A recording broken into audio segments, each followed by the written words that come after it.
కొరిమిల్లి.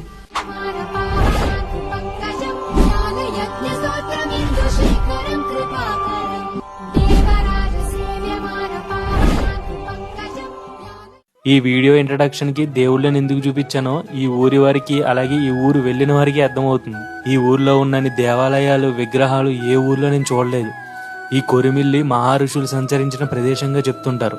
గౌతమి గోదావరి నది ఒడ్డున ఉన్న ఈ పల్లెటూరు ఈస్ట్ గోదావరిలో ఉన్న నవజనార్దన స్వామి దేవాలయాల్లో ఒక క్షేత్రం ఈ కొరిమిల్లి. అష్ట సోమేశ్వరాల్లో ఒక క్షేత్రం ఈ కొరిమిల్లి. ప్రతి ఊరు ఒక సాధారణ పల్లెటూరే. దాని విశిష్టత దాని చరిత్ర తెలియనంత వరకు ఈ ఊర్లో ఫేమస్ ప్లేసెస్ అంటూ ఉండవు. విశిష్టతతో కూడుకున్న దేవాలయాలే ఉంటాయి. ఈస్ట్ గోదావరి జిల్లాల్లోని ఈ కొరిమిల్లి అన్నదానాలకు ప్రసిద్ధిగా చెప్తుంటారు. నిండు గోదావరి, పంట పొలాలు, పిల్ల కాలువలు, లాగుళ్ళు ఇలా అన్ని ఊర్లో కామన్గా కనిపిస్తుంటాయి.